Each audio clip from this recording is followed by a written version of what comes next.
अब हम पढ़ेंगे कि इम्यून सिस्टम वर्क कैसे करता है।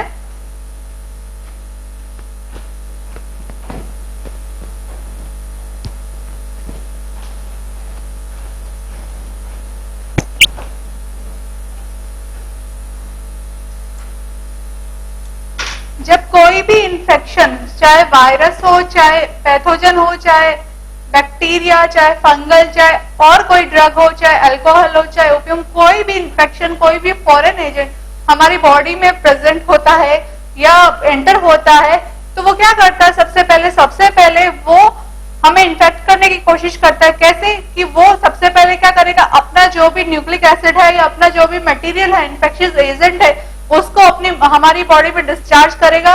उसको हमारा जो भी डीएनए है, जो भी जीनोम है, उसके साथ में ज्वाइन करवाएगा। फिर वो रेप्लिकेट करेगा। जैसे जैसे वो हमारे डीएनए के साथ में रेप्लिकेट करेगा, वैसे वैसे उसकी प्रोजेनी भी मल्टीप्लाई करती जाएगी, रेप्लिकेट करती जाएगी और हमारे अंदर डिजीज के सिम्टम्स होते रहेंगे। उसी टाइम क्या होगा? हमारी बॉडी में प्राइमरी सिस्टम एक्टिवेट होगा और वो उसके अगेंस्ट एंटीबॉडीज का प्रोडक्शन स्टार्ट करेगा। वो क्या कहलाएगा? Primary response.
सपोज हमें किसी भी पैथोजन से इन्फेक्शन हो, चाहे बैक्टीरिया हो, चाहे वायरस हो, चाहे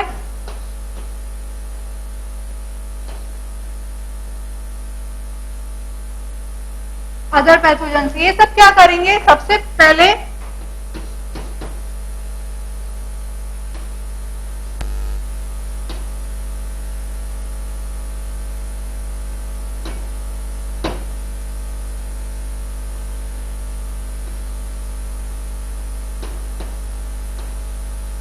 सबसे पहला स्टेप ये होगा कि वो सारे बैरियर्स को कंप्लीट करके, सारे बैरियर को पेनिट्रेट करके, चाहे स्किन हो, चाहे म्यूकोसा हो, चाहे कुछ भी हो, उन सबको पेनिट्रेट करके ये हमारी बॉडी के अंदर या होस्ट सेल के अंदर एंटर करेंगे।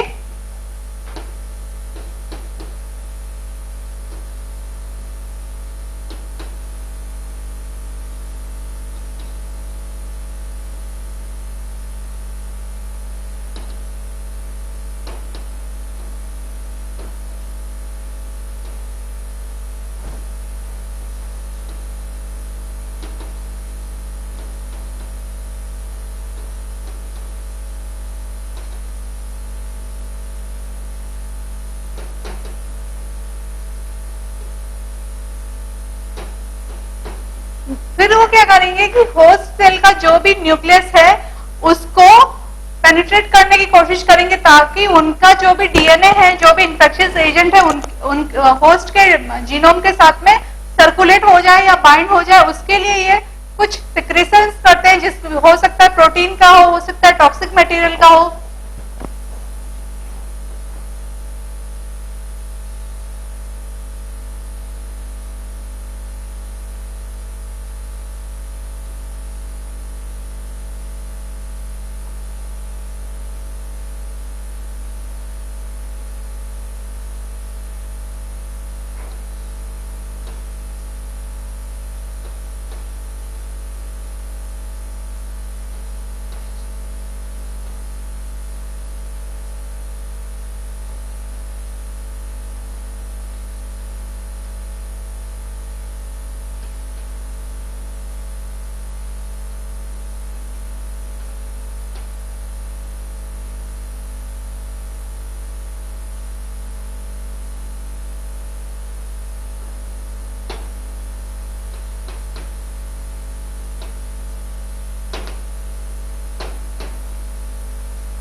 फिर क्या होता है, जब ये एंटर हो जाता है उस होस्ट सेल के न्यूक्लियस में, तो क्या करता है, ये बाइंड करना शुरू करता है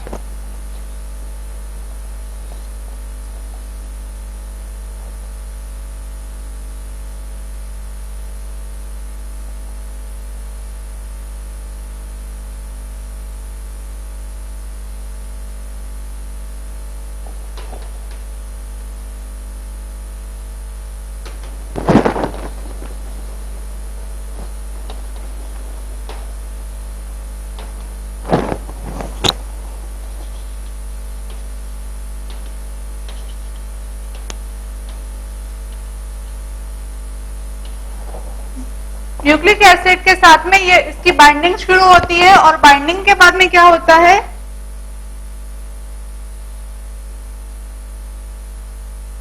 जैसे जैसे होस्ट का जीनोम रेप्लिकेट करता है उसके साथ साथ पैथोजेनिक जीनोम भी रेप्लिकेट करता है।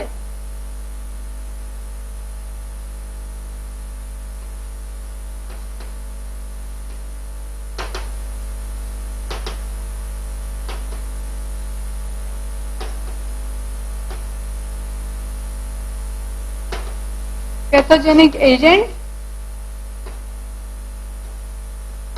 with host genome replication।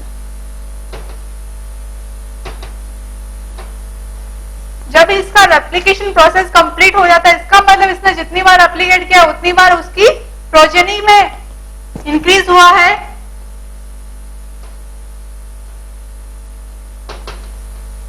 Multiplication of pathogens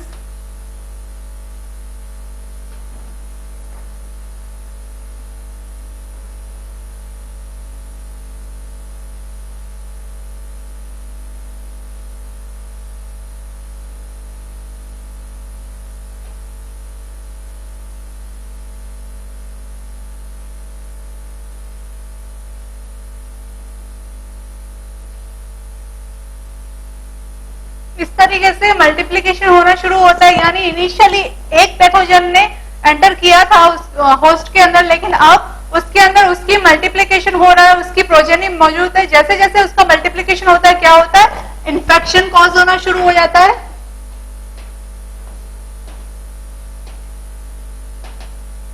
infection in host cell. और जब इन्फेक्शन होना शुरू होता है तो क्या होता है, उस इन्फेक्शन के अगेंस्ट एंटीजन प्रोडक्शन होना शुरू होता है।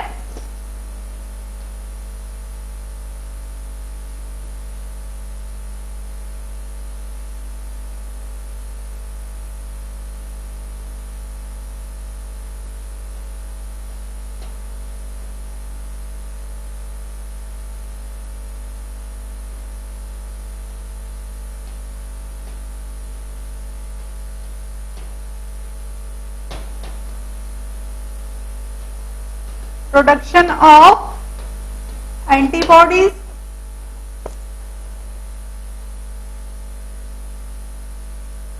उसके बाद में क्या होता है, जब प्रोडक्शन ऑफ एंटीबॉडीज होता है तो क्या होता है, उनके अंदर एंटीजन एंटीबॉडी बाइंडिंग रिएक्शन होना शुरू होती है।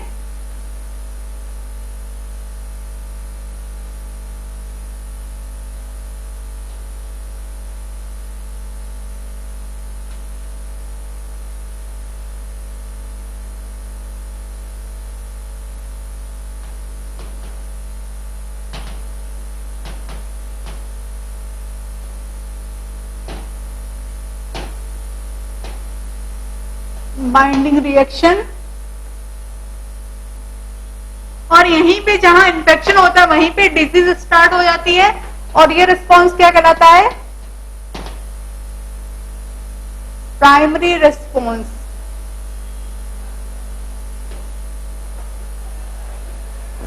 यानी पहला स्टेप क्या, पहला स्टेप उसकी एंट्री, सेकेंड स्टेप एंट्री के बाद में पेनिट्रेशन ऑफ न्यूक्लियस, उसके बाद में उसकी binding with nucleic acid of host cell, उसके बाद में बाइंडिंग के बाद में रेप्लिकेशन,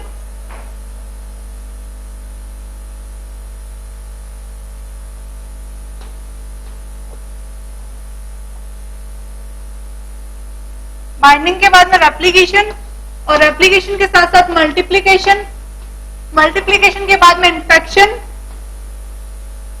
इन्फेक्शन के बाद में एंटीजन एंटीबॉडी की रिएक्शन और फिर प्राइमरी रेस्पॉन्स। जहां पे इन्फेक्शन आता है वहीं पे क्या होते हैं, डिजीज सिम्टम्स।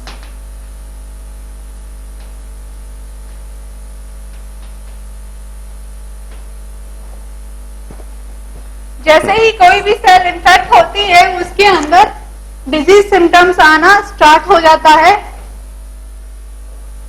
हमने कल पढ़ा था एक्टिव और पैसिव इम्यूनिटी। एक्टिव और पैसिव का मतलब क्या, एक्टिव स्लो होती है, हम किसी भी वायरस के या किसी भी इन्फेक्शन के माइल्ड या वीकेंड स्ट्रेन को किसी भी होस्ट के अंदर एंटर करवाते हैं, फिर जब भी उसके इन्फेक्शन होता है वो क्या करता है, जैसे ही उसका माइल्ड स्ट्रेन एंटर होता है तो उसकी बॉडी में एंटीबॉडीज का प्रोडक्शन हो जाता है। जब भी कभी कोई भी इन्फेक्शन जिसका कि हमने माइल्ड स्ट्रेन डाला था वो उस बॉडी को फर्दर इन फ्यूचर इन्फेक्ट करता है, तो क्या होता है, जो एंटीबॉडीज है हमने ऑलरेडी डाल रखी है उसके अंदर, वो प्रोडक्शन करना शुरू करती है और उस प्रोडक्शन से क्या होता है कि उस इन्फेक्शन को वो कैप्चर करती है।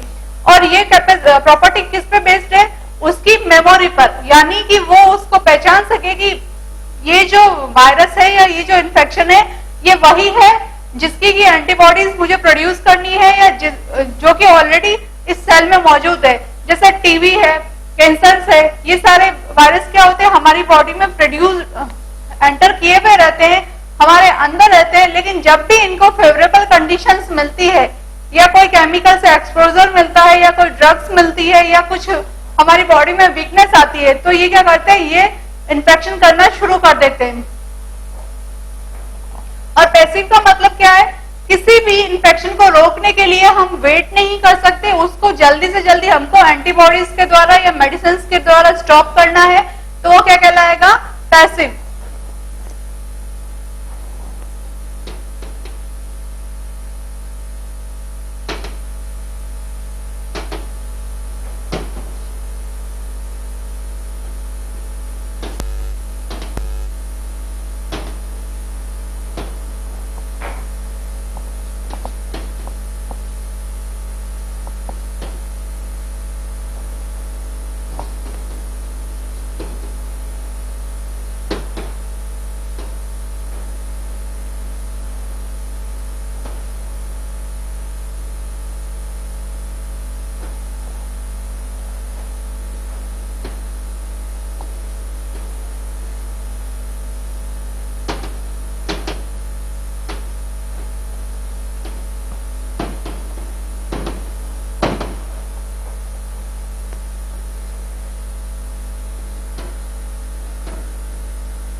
या तो उसके अंदर मेमोरी प्रेजेंट हो, मेमोरी के साथ साथ उसके अंदर इतनी रिकॉग्निशन पावर भी हो कि वो उस इन्फेक्शन को या पैथोजन को पहचान पाए।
वीकन डेड या माइक्रोब्स जो भी ले रहे हैं या जो भी सॉल्यूशन ले रहे हैं उसको हम क्या कह सकते हैं एज सच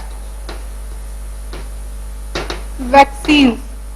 ठीक है, क्यों? क्योंकि हम उन्हीं का प्रोटीन स्ट्रेन ले रहे हैं किसके लिए कि फर्दर हमारी लाइफ में कभी भी उसका इन्फेक्शन हो तो हम उस इन्फेक्शन को एनकाउंटर कर सके या उसको इन्वेट कर सकते हैं या हम उसको फाइट कर सकते हैं या हम उसको स्टॉप कर सकते हैं। इसलिए हम उसी माइक्रोब का या पैथोजेंस का इनिशियली मैटर अपने अंदर ले रहे हैं जिससे कि एंटीबॉडीज का प्रोडक्शन स्टार्ट हो सकता है और वो उस इन्फेक्शन को फर्दर पहचान कर वहीं पर स्टॉप कर सकती है। दूसरा क्या होगा, अगर कोई इन्फेक्शन है और वो इतना वाइल्ड है कि इतना वेट नहीं कर सकती क्योंकि ये जो प्रोसेस है स्लो होता है, तो हम क्या करते हैं इमीडिएटली एंटीबॉडीज ले लेते हैं या एंटीबॉडीज का ट्रांसफर करते हैं। वो क्या कहलाता है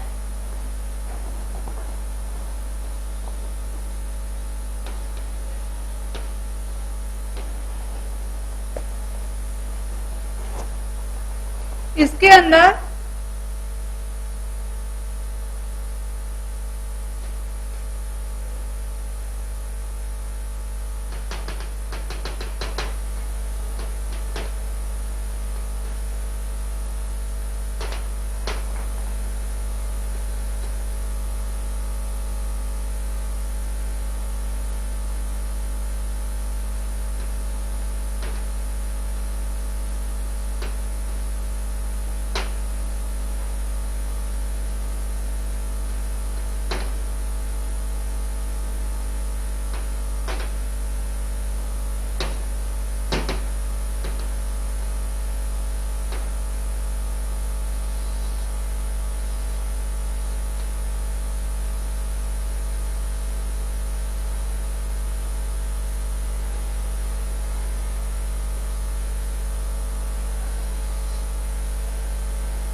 फिर क्या होता है कि वो सेम उसी प्रोटीन से इन्फेक्टेड होती है।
यानी हमने किसी भी माइल्ड स्ट्रेन को अगर होस्ट में प्रोड्यूस करवाया है तो वो क्या करेंगी, वो प्रोटीन जाकर इनिशियली जो एंटीबॉडीज है उसका प्रोडक्शन कर देगी, लेकिन वो एंटीबॉडीज हमारे किसी काम नहीं आ रही क्योंकि उसके अंदर, होस्ट के अंदर वो इन्फेक्शन नहीं है, तो वो एसएच पड़ी रहेगी उस इम्यून सिस्टम के अंदर।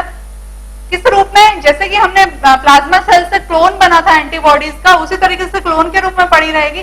फिर क्या होगा, जब कभी भी इन फ्यूचर अगर उसी होस्ट को सेम वायरल प्रोटीन से इन्फेक्शन होता है या सेम वायरस से इन्फेक्शन होता है, तो वो क्या करेगा, वो होस्ट के अंदर रेप्लिकेशन करना शुरू करेगा। जैसे जैसे रेप्लिकेट करेगा, जैसे जैसे मल्टीप्लाई करेगा, क्या होना शुरू होगा, एंटीबॉडीज भी उसको रिकॉग्नाइज करना शुरू करेगी और वो भी अपने अंदर और उनको इनएक्टिव को एक्टिव करेगी और ज्यादा से ज्यादा एंटीबॉडीज का प्रोडक्शन स्टार्ट होगा। और उससे क्या होगा कि एंटीबॉडीज उस एंटीजन से बाइंड कर लेगी और उस इन्फेक्शन को रोकेगी। तो ये तो क्या कहलाता है, एक्टिव प्रोसेस ऑफ इम्यूनाइजेशन। और पैसिव प्रोसेस क्या कहता है, पैसिव प्रोसेस ये कहता है कि जब कभी भी हम किसी भी इन्फेक्शन से इन्फेक्ट होते हैं तो क्या होता है, हम इमीडिएटली उसी टाइम हम एंटीबॉडीज का सॉल्यूशन अपने अंदर लेते हैं, वो क्या कहलाता है, पैसिव वैक्सीनेशन। या फिर जिसे हमें कोल्ड हुआ या हमें और कोई एड्स वायरस हो गया या एड्स की डिजीज है या कैंसर की डिजीज है या और कोई डिजीज है, तो हम क्या करते हैं, हेपेटाइटिस है या टिटनेस है, तो हम क्या करते हैं, इमीडिएटली डॉक्टर के पास जाते हैं और हम उसको ये कहते हैं कि ये इन्फेक्शन चेक कीजिए, हमें ऐसा लग रहा है कि ये टिटनेस है। तो वो उस इन्फेक्शन को चेक करते ही ड्रग्स लिख के दे देता है, एंटीबायोटिक सॉल्यूशन लिख के दे देता है, तो वो क्या कहलाता है, पैसिव। और ये जो एक्टिव इम्यूनाइजेशन है ये हमेशा परमानेंट रहता है और पैसिव इम्यूनाइजेशन जो होता है टेम्परेरी हो जाता है। यानी एक बार टिटनेस का इन्फेक्शन हो गया, उसके बाद में अगर फिर से टिटनेस होता है या कुछ भी होता है तो फिर से हमको एंटीबायोटिक्स लेनी पड़ेगी। लेकिन इसके अंदर क्या होता है, हमें बार बार एंटीबायोटिक्स लेने की जरूरत नहीं रहती है।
इसके अंदर क्या होता है, हम ऑलरेडी प्रिपेयर्ड सॉल्यूशन का इंटेक करते हैं या उसको हम इंजेक्शन के द्वारा या किसी और मेथड के द्वारा हम क्या करते हैं, ऑलरेडी प्रिपेयर्ड एंटीबायोटिक सॉल्यूशन को होस्ट को दे देते हैं, जिससे कि वो इन्फेक्शन स्टॉप हो जाता है। और ये क्या कहलाता है, पैसिव मेथड, जिसके अंदर हम डायरेक्टली इंटेक कर सकते हैं या डायरेक्टली किसी भी मेथड को इंजेक्ट करा सकते हैं। इसके अंदर कोई भी एंटीबायोटिक का प्रोडक्शन इम्यून सिस्टम नहीं करता। इम्यून सिस्टम के अंदर कोई भी मेमोरी की सेल्स या कोई भी एंटीबायोटिक्स का क्लोन नहीं रहता है। ये सिर्फ जल्दी ही खत्म हो जाता है। क्यों? क्योंकि ये तभी तक रहता है जब तक कि वो इन्फेक्शन है। इन्फेक्शन खत्म होने के बाद में एंटीबायोटिक सॉल्यूशन का इफेक्ट भी चला जाता है और वो एंटीबॉडीज भी चली जाती है। इस एंटीबॉडीज का प्रोडक्शन हम कैसे कर सकते हैं? इन एंटीबॉडीज का प्रोडक्शन हम किसी और होस्ट में कर सकते हैं आरडीएनए टेक्नोलॉजी के द्वारा। आरडीएनए टेक्नोलॉजी में हमने क्या देखा था,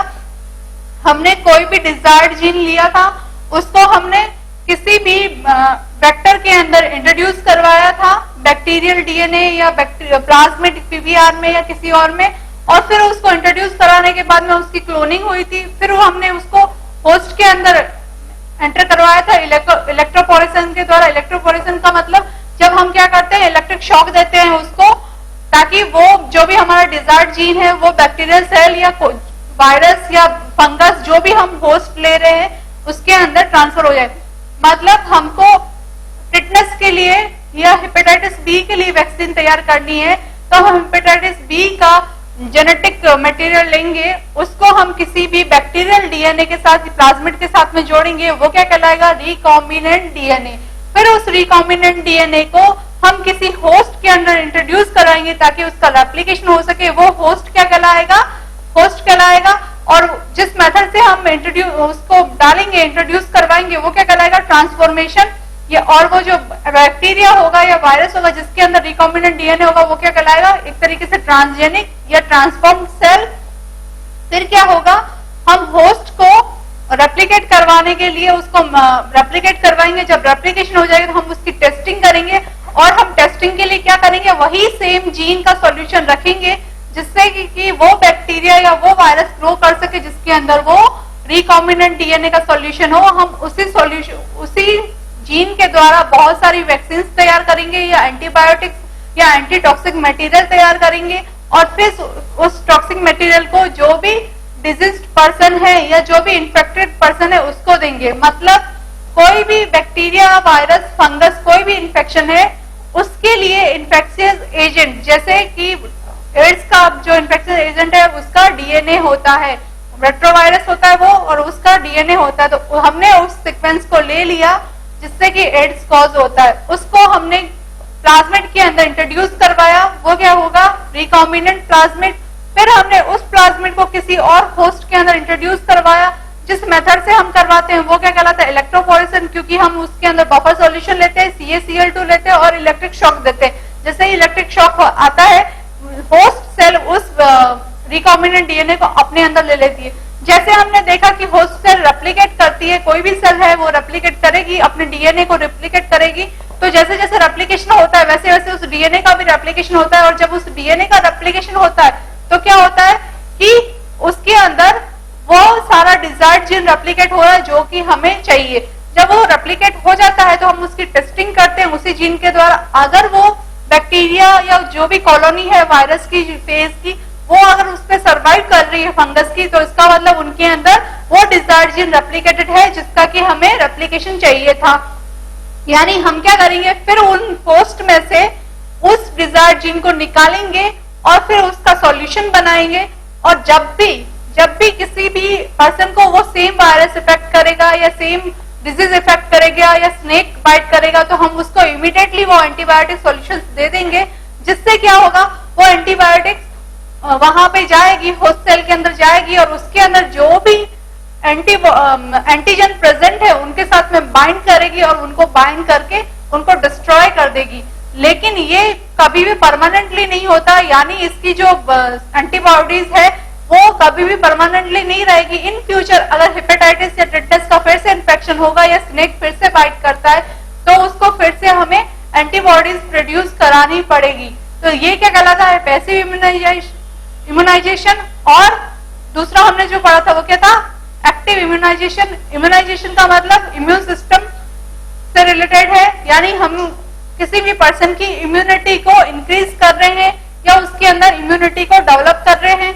एक्टिव के अंदर हम ऑलरेडी पहले से उसी वायरस या उसी का भी जीनोम डाल देते हैं और वो जीन अपने लिए एंटीबॉडीज का प्रोडक्शन करके डिस्ट्रॉय हो जाता है। वो जो क्लोन प्रेजेंट होता है हमारे इम्यून सिस्टम में, फर्दर जब भी हमें उससे इन्फेक्शन होता है, उस वायरस से, उस बैक्टीरिया से, उस फंजाई से, तो वो क्लोन एंटीबॉडीज का प्रोडक्शन करता है और वो उस इन्फेक्शन को एनकाउंटर कर देता है या उसको स्टॉप कर देता है। और पैसिव में क्या करते हैं, हमें जब भी इन्फेक्शन होता है हमें एंटीबॉडीज का डायरेक्ट इंजेक्शन कराना पड़ता है या हमें डायरेक्ट एंटीबॉडीज लेनी पड़ती है। ये एंटीबॉडीज बनती कहां से है, रिकॉम्बिनेंट डीएनए टेक्नोलॉजी के द्वारा। रिकॉम्बिनेंट डीएनए टेक्नोलॉजी क्या है, पहले हम डीएनए लेते हैं, उसको कट करते हैं, जो हमारा डिजायर्ड जीन है उसको भी कट करेंगे, साथ में जो हमारा प्लाज्मिड है जिसके अंदर की हमको रेप्लिकेट कराना है उसको भी कट करेंगे। जब वो प्लाज्मिड रेप्लिकेट कराने वाला भी कट हो जाएगा, जीन जिसको रेप्लिकेट कराना है वो भी कट हो जाएगा, तो दोनों की बाइंडिंग करा देंगे। तो दोनों अलग अलग डीएनए है, क्यों, क्योंकि जो प्लाज्मिड है वो भी किसी का डीएनए, बैक्टीरिया का डीएनए है, प्लस हो सकता है कि जो हमें जीन क्लोन करवाना है वो क्या है, वायरस का है, तो वो दोनों क्या हो गए, रिकॉम्बिनेंट, यानी दोनों अलग अलग डीएनए की बाइंडिंग करवा देंगे तो क्या हो जाएगा, रिकॉम्बिनेंट। फिर प्लाज्मिड के अंदर ओराई होती है, ओरिजिन ऑफ रेप्लिकेशन, वहां से रेप्लिकेशन स्टार्ट होगा। जैसे जैसे रेप्लिकेट करेगा बैक्टीरियल डीएनए यानी बैक्टीरियल प्लाज्मिड जैसे जैसे रेप्लिकेट करेगा वैसे वैसे हमारा डिजायर्ड जीन भी रेप्लिकेट करेगा। फिर रेप्लिकेशन से क्या होगा, उसकी कॉलोनीज बनेगी, उसकी बहुत सारी सेल्स बनेगी, और जब उसकी बहुत सारी सेल्स बनेगी तो हम उन सेल्स को डिटेक्ट करेंगे या सेलेक्ट करेंगे, और जैसे जैसे उस जीन की बहुत सारी कॉपीज हमारे पास बन जाएगी तो हमें उसकी बहुत सारी आइडेंटिकल कॉपीज के द्वारा आइडेंटिकल वैक्सीन बनाने में मदद होगी। तो हम 1000 ऑफ पर्सन अगर एक टाइम में टिटनेस से सफर कर रहे हैं तो हम उनको उसी लेवल पे कंटिन्यूसली हम वैक्सीन प्रोवाइड करवा सकते हैं। तो ये प्रोसेस जो होता है ये क्या होता है, पैसिव, जिसके अंदर होस्ट सेल कोई भी एंटीबॉडीज का प्रोडक्शन नहीं करती है, हम एंटीबॉडीज बाहर से उसको देते हैं। हम नेक्स्ट पढ़ेंगे एड्स, कैंसर और अल्कोहल एंड ड्रग्स। अगर अब देखा जाए एड्स, तो एड्स क्या है, एक्वायर्ड इम्यूनो डिफिशियंसी सिंड्रोम, ठीक है, इम्यून सिस्टम की डिफिशियंसी से जो होता है, और ये एक वायरस के द्वारा होता है जिसको हम कहते हैं रेट्रोविरिडी, इसकी फैमिली होती है रेट्रोवायरस। हम कहते हैं रेट्रोवायरस का मतलब है कि उसके अंदर जो न्यूक्लिक एसिड होता है वो डीएनए ना होकर आरएनए होता है, लेकिन जब वो किसी भी होस्ट के अंदर जाता है तो वो क्या करता है, पहले अपने डीएनए का सिंथेसिस करता है, जो उसका जेनेटिक मटेरियल आरएनए है उससे वो रिवर्स ट्रांसक्रिप्टेज के द्वारा क्या करता है, डीएनए बनाता है। फिर वो अपने डीएनए को किसी भी होस्ट के डीएनए के साथ में ज्वाइन कराता है। फिर उसके बाद में जैसे जैसे होस्ट का डीएनए रेप्लिकेट करता है वो भी रेप्लिकेट करता है और अपनी प्रोजेनी को बढ़ाता है, और उससे इन्फेक्शन होता है जिसको कि हम एड्स कहते हैं। एड्स के भी 3 स्टेज होती है, एक्यूट एड्स यानी स्टार्टिंग वाली, उसके बाद में मिडिल, और फिर लास्ट जो स्टेज होती है वो क्या होती है, डेथ। ठीक है, एड्स के लिए हमने बहुत सारी वैक्सीन भी डेवलप की है, उसके साथ में हम बहुत सारे प्रिकॉशंस भी मेजर करते हैं कि किसी भी इन्फेक्टेड पर्सन की निडल नहीं यूज करना, कॉन्टेक्ट नहीं करना, और भी बहुत सारे प्रिकॉशंस। लेकिन कैंसर में क्या होता है, कैंसर जो होता है वो कार्सिनोजेंस के द्वारा एक्टिवेट होता है और ऑन्कोजीन का उसमें मेजर रोल रहता है। मेजर रोल का मतलब कैंसर जो प्रोड्यूस होता है वो क्या होता है, ऑन्कोजीन्स के द्वारा। ऑन्कोजीन्स क्या होती है, हमारी सेल्स के अंदर, हमारी बॉडी के अंदर प्रेजेंट रहती है, लेकिन वो क्या होती है, डीएक्टिवेट होती है। लेकिन वो किसी भी एक्सरे के एक्सपोजर के द्वारा, यूवी एक्सपोजर के द्वारा, या और किसी रेडिएशन के द्वारा, या और किसी केमिकल के द्वारा, या और किसी चेंज के द्वारा वो कार्सिनो ऑन्कोजीन्स एक्टिवेट हो जाती है और वो कैंसर प्रोड्यूस करना शुरू करती है। कैंसर प्रोड्यूस करने का मतलब क्या है, कैंसर प्रोड्यूस करने का मतलब ये है कि कोई भी सेल जो हमारी ह्यूमन सेल्स है उनके अंदर कैपेसिटी होती है कि वो डिवाइड कर सकती है, रेप्लिकेट कर सकती है, ग्रोथ कर सकती है। तो जो हमारी कैपेसिटी है ग्रोथ करने की, वो कैपेसिटी एक स्टेज के बाद में इनहिबिट हो जाती है, जिसको हम कॉन्टैक्ट इनहिबिशन कहते हैं। लेकिन कैंसर सेल्स क्या होती है, उनकी ग्रोथ कभी भी कम नहीं होती, मतलब वो डिवाइडिंग कैपेसिटी जो होती है वो अनकंट्रोल हो जाती है, उनकी ग्रोथ भी अनकंट्रोल हो जाती है। स्टार्टिंग में उसको मैलिग्नेंट कहते हैं, लेकिन बाद में वो क्या होता है, नियोप्लास्ट में चेंज हो जाती है, यानी और ज्यादा डिवाइड होती रहती है, उनका मास पॉलिफरेट होता रहता है, और जैसे उनका मास बढ़ता है वैसे वैसे वो ब्लड के अंदर ट्रेसेस होकर और दूसरी जगह पे जानी शुरू हो जाती है, और जहां जहां वो दूसरी जगह जाती है सेल्स, वो उस एरिया की सेल्स को भी ऑन्कोजेनेटिक बना देती है, यानी उस एरियाज की सेल्स को भी अनकंट्रोल डिवाइडिंग कैपेसिटी से दे देती है, जिससे वहां की सेल्स भी ट्यूमर्स के अंदर या नियोप्लास्ट के अंदर चेंज होना स्टार्ट कर देती है। इसको हम कहते हैं मेटास्टेसिस। और उसके अलावा कैंसर में क्या होता है, कैंसर के अंदर ये होता है कि अगर हमने किसी भी चीज का एक्सपोजर किया है जो कि कार्सिनोजेनिक है, उससे क्या होता है, उससे कैंसर प्रोड्यूस होता है, और इनिशियली हमको पता नहीं चलता, क्योंकि इनिशियली वो ना तो कैंसर में कभी कोई दर्द नहीं होता, जितने भी तरीके के कैंसर है उसके अंदर कभी भी दर्द नहीं होता है। जब पता चलता है ह्यूमन को कि उसको कैंसर है, तब तक तो ट्यूमर बहुत ज्यादा डेवलप हो चुका होता है, क्योंकि अनकंट्रोल जो ग्रोथ है, ग्रोथ करना हमारी कैपेसिटी है और टेंडेंसी है, लेकिन अनकंट्रोल जो ग्रोथ है वो एकदम से सिस्टमेटिक नहीं देखी जाती है, इसीलिए ह्यूमंस को पता ही नहीं चलता कि उनको कैंसर है। कैंसर जो है, कई बार स्मोक जो लोग करते हैं उनको लंग्स कैंसर में जो होता है टोबैको होता है। क्यों? क्योंकि टोबैको ऑन्कोजेनेसिस को स्टार्ट कर देता है, तो उससे लंग्स की सेल्स जो है वो कैंसर के रूप में कन्वर्ट होना शुरू हो जाती है। कैंसर को अगर हम रोकना चाहते हैं या उसको डिटेक्ट करना चाहते हैं तो बायोप्सी करानी पड़ती है, यानी जिस भी ऑर्गन के अंदर हमें लग रहा है कि कैंसर है, तो हम उस पीस को वहां से लेते हैं, सेपरेट करते हैं, उस पीस की हम स्टडी करते हैं और हिस्टोलॉजिकल स्टडी करते हैं, यानी टिश्यूज की स्टडी करते हैं। उसके बाद में हम श्योर होते हैं कि कैंसर है तो उसको वो ड्रग्स देते हैं, अदरवाइज अगर हम श्योर नहीं होते तो फिर उसको फर्दर स्टडीज के लिए लेके जाते हैं, यानी हम कंप्यूटर्स के द्वारा, कंप्यूटर टेक्नोलॉजीज के द्वारा करते हैं, या एमआरआई के द्वारा, न्यूक्लियर मैग्नेटिक रिसोर्स के द्वारा करते हैं, जिसके अंदर पर्सन को हाई मैग्नेटिक फील्ड दिया जाता है और उसके अंदर उसकी जो वेवलेंथ होती है उसको मेजर किया जाता है कि कहाँ पे उसके कोई भी वेवलेंथ चेंज आ रही है या कहाँ पे उसकी अनकंट्रोल ग्रोथ आ रही है। तो इस तरीके से हम 3-4 तरीके से कैंसर को डिटेक्ट कर सकते हैं। और उसका रिमूवल कैसे कर सकते हैं हम, या तो सर्जरी से, या तो हम उस सेल्स को बिल्कुल हटा ही दे, उसको सेल्स को या उस ऑर्गन को बिल्कुल निकाल ही दे, या फिर उस सेल के अंदर या उस ऑर्गन के अंदर जहां पे कैंसर है उसको हम रेडिएशन के द्वारा इरेडिएट कर दे और नॉर्मल टिश्यू जो भी आसपास है उसको हम बचा के रखें, या उसको उनकी टोटल केयर लेते हुए हम रेडिएशन प्रोसेस करें। या फिर हम क्या कर सकते हैं, कोई भी केमिकल जो कि कैंसर को रोक सकता है वो ले सकते हैं, या फिर हम अपने आप को ऐसे चीजों के इंटेक से रोक सकते हैं, या स्मोकिंग छोड़ सकते हैं, या और कोई रीजन जिसकी वजह से हमको कैंसर हो रहा है या ऑन्कोजीन एक्टिवेट हो रहा है फूड में या वाटर में किसी और चीज में, तो हम उस चीज का यूज करना स्टॉप कर सकते हैं।